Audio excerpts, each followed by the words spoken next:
ABD ile İran arasındaki gerginlik bugüne kadar hiç olmadığı bir seviyeye geldi ve İran bizim sınır komşumuz. Haliyle bizim için düşünülmesi gereken meselelerden biri de sınır güvenliği. Eğer sınırınızda büyük bir savaş çıktıysa bu savaş sizi mutlaka etkiler ve bırakacağı etkilerin en büyüklerinden biri de mülteci meselesi olur.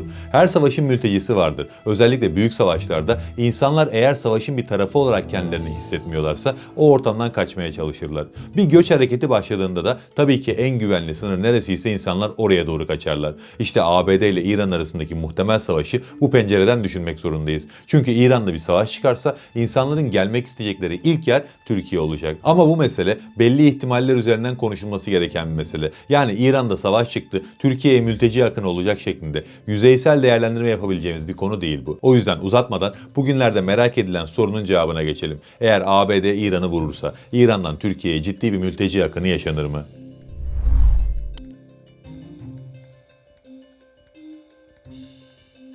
Bu meseleyi ciddiye alarak konuşmak ve değerlendirmek zorundayız. Çünkü bölge gerçekten çok gergin. ABD 2003 yılında Irak'ı işgal ettiği dönemden beri ilk defa bu bölgeye bu kadar büyük bir askeri yığınak yaptı. Bu kadar deniz ve hava gücünü en son 23 yıl önce görmüştük. Yapılan askeri hazırlığı detaylıca anlatmayacağım. Çünkü zaten geçen gün bunu konuşmuştuk. Detay isteyen o videoyu izleyebilir. Ama o günden sonra iki yeni önemli gelişme yaşandı. İkinci uçak gemisi de Doğu Akdeniz'e ulaştı. Ki bu uçak gemisi dünyanın en modern ve en büyük uçak gemisi. İran'ı batıdan sıkıştırmak için bölgeye geldi. Bunun yanında bir de yeni bir F-22 savaş uçağı filosunun daha İsrail'e iniş yaptığı söyleniyor. Yani ABD hem hazırlıklara devam ediyor hem de bölgedeki gücünü kat kat arttırıyor. Bu da savaş ihtimalinin gittikçe yükseldiğini gösteriyor. Yani sanki ABD ile İran arasındaki görüşmeler ABD için sadece formaliteden ibaretmiş gibi. Masada görüşme varken sahada savaş hazırlığı var. İşte bu yüzden bu savaşın bizi en çok ilgilendiren yönüne odaklanıyoruz. Bir mülteci krizi daha yaşar mıyız? Başta söylediğim gibi bu tek bir cümleyle savaş varsa mülteci vardır diyerek geçiştirilebilecek kadar yüzeysel bir konu değil. O yüzden bunu senaryolar üzerinden değerlendireceğiz. Muhtemel bir savaşı düşündüğümüzde önümüzde 4 farklı senaryo var. Birincisi ABD'nin kritik hedeflere yönelik sınırlı ve hassas vuruşlar yaptığı senaryo. Bu senaryoda ABD sadece belirli nükleer tesisleri ve askeri altyapıyı hedef alıyor. Yani bu Haziran 2025'teki operasyonun daha geniş kapsamlı bir devamı olur diyebiliriz. Bu senaryoda sadece nükleer ve askeri hedefler vurulur, sivil yerleşim yerlerinden kaçınılır. ABD B-2 hayalet bombardıman uçaklarını kullanıp sığınak delici mühimmatlarla nokta atışları yapar. Bu senaryoyu ciddiye almak lazım. Çünkü eğer bir savaş yaşanacaksa muhtemelen bu savaş kademe kademe olacak ve ilk kademe her halükarda bu senaryoya uygun şekilde yürütülecek. Ama böyle bir saldırı yaşanırsa devlet sistemi çökmez. İran hükümeti hala işlevsel olur ve ülke genelinde kontrolü elinde tutar. Tabii ki siviller de kendi üzerlerinde bir risk hissetmezler. Bu birinci senaryoda mülteci yakın olma ihtimali çok düşük. Çünkü devletin otoritesi hala devam ediyor olacak. Bir de dışarıdan gelen sınırlı bir saldırı genellikle İran'da birliğin oluşmasını sağlar. Yani rejime öfkeli olan grubun bile birçoğu dış tehdit algısıyla rejimin etrafında konumlanabilir. Bu da insanların yerlerini terk etmesi yerine savunma pozisyonuna geçmesine sebep olur. Bu durumda dediğim gibi kitlesel bir dalga olmaz ama kendini tehdit altında hisseden üst gelir grubu Türkiye'ye yasal yollarla muhtemelen gelir. Ama dediğim gibi bu yoğun bir turizm dönemi gibi bir şey olur. Mülteci krizine dönüşmez. Tabii yine de Türkiye'nin sınır kontrollerini arttırıp sızmalara karşı tetikte olması gerekir böyle bir durumda. Birinci senaryo bu şekilde gerçekleştikten sonra eğer İran karşılık verirse o zaman ikinci senaryo başlayacaktır. Bu da savaşın biraz daha genişlemesi demek. Bu sefer ABD Hava Kuvvetleri İran'ın sadece askeri değil, enerji, ulaşım ve iletişim altyapısını da hedef alır. Burada şöyle bir risk var. Enerji tesisleri ve elektrik şebekesi vurulursa şu kış döneminde İran halkı için hayat ciddi anlamda zorlaşır. Temel hizmetlere erişim kesilince sivil nüfus büyük şehirlerden daha güvenli gördüğü kırsal alanlara veya sınırlara doğru hareketlenir. Tabii böyle bir senaryoda mülteci yakın ihtimali orta seviyeye çıkar. Hala daha sivil yerleşim yerlerinin vurulacağı veya risk altında olacağı bir durum oluşmadığı için milyonlarca insanın mülteci olma ihtimali olan bir durum ortaya çıkmaz.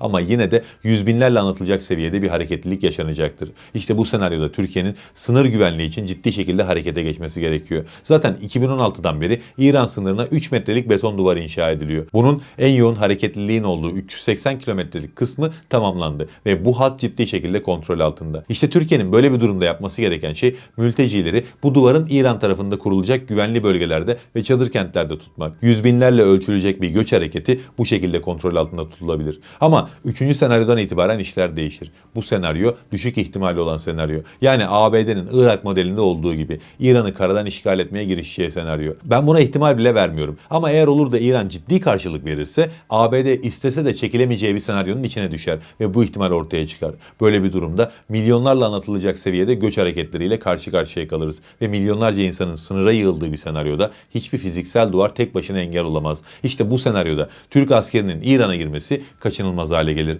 Böyle bir durumda Türk Silahlı Kuvvetleri İran sınırından içeri girecek ve 20-30 kilometrelik bir tampon bölge oluşturacak. Bu tampon bölgede mültecilerin can güvenliğini sağlayacak ve uluslararası yardımları da işin içine dahil edip ortam sakinleşene kadar insanları burada tutacak. Eğer bunu yapmazsa Suriye iç savaşında yaşadığımız süreci mumla ararız. Bu en kötü senaryo gibi görünse de aslında bir de 4. senaryo var. Yani daha da kötüsü. Bu muhtemelen Türkiye için en yönetilemez senaryo olur. Bu senaryoda ABD vurduktan sonra bir iç savaş başlar. 2025 sonu ve bu yılın başındaki İran'daki protesto hareketlerini biliyorsunuz. Bu hareketler elbette normalde doğrudan bir iç savaş sebebi olmazdı. Ama bu protestoları bastırırken İran rejiminin şiddetin dozunu kaçırdığı ve binlerce insanın öldüğü söyleniyor. O yüzden bir iç savaş riski var. Ayrıca İran'ın 85 milyonluk nüfusunun yarısı farklı etnik kimliklerden oluşuyor. Özellikle ülkedeki Kürtler ve Beluşlar ABD'nin gazıyla özerklik hayalinin peşine düşebilir. Ve dediğim gibi bu da bir iç savaşı körükleyebilir. İç savaş durumunda da mülteci akını inanılmaz boyutlara ulaşabilir. 85 milyonluk bir ülkeden bahsediyoruz şu anda.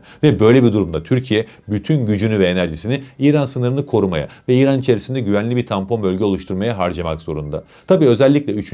ve 4. senaryoda Türkiye'nin tek sorunu mülteci meselesi olmaz. Türkiye şu an doğalgaz ihtiyacının yaklaşık %15'ini İran'dan alıyor. Yani bu hat kesilirse Türkiye'de sanayi üretimi durma noktasına gelir. Bu da zaten mülteci meselesine kaynak ayırmak zorundayken bir de kaynakta sıkıntı yaşanmasına sebep olur. Yani kısaca özetlersek savaş varsa mülteci var sözü doğru. Ama savaşın nasıl bir yoğunluğunun olacağı gerçekten önemli. Eğer az önce saydığımız senaryolardan ilk ikisi gerçekleşip savaş biterse çok bir sorun olmaz. Türkiye bu mülteci akınını rahatça kontrol altında tutabilir. Ama 3. ve 4. senaryolarda işin rengi tamamen değişir. Ve işte bu durumda Türkiye'nin var gücüyle sınırında bir barikat kurması gerekiyor. Tabii ki İranlıları içeri almayacağız diye insanları kendi sınırları içerisinde ölüme terk edemeyiz. O yüzden iş o kadar kontrolden çıkarsa yapılabilecek en güzel şey Türk askerinin İran'a girmesi ve geniş bir alanda tampon bölge oluşturması. Sonra da bu bölgede yaşayacak insanların ihtiyaçlarını karşılamak için hem İslam ülkelerini hem de Birleşmiş Milletler kuruluşlarını hızlıca bölgeye yönlendirmesi. Tabii ki savaş çıkmasını istemeyiz ama iş elbette bizim isteğimize kalmayacak. Bize düşen şey sadece yeterli önlemi almak. 2011 Suriye İç Savaşı'ndan edindiğimiz tecrübe bize pasif kalmanın ya da açık kapı politikası yürütmenin doğru olmadığını net şekilde gösterdi. Savaşın sertleşmesi durumunda istesek de istemesek de Türk ordusu İran'a girmek zorunda kalacak. İnşallah böyle bir gerçekle yüzleşmek zorunda kalmayız ve inşallah savaş olmadan mesele masada çözülür. Allah'a emanet olun.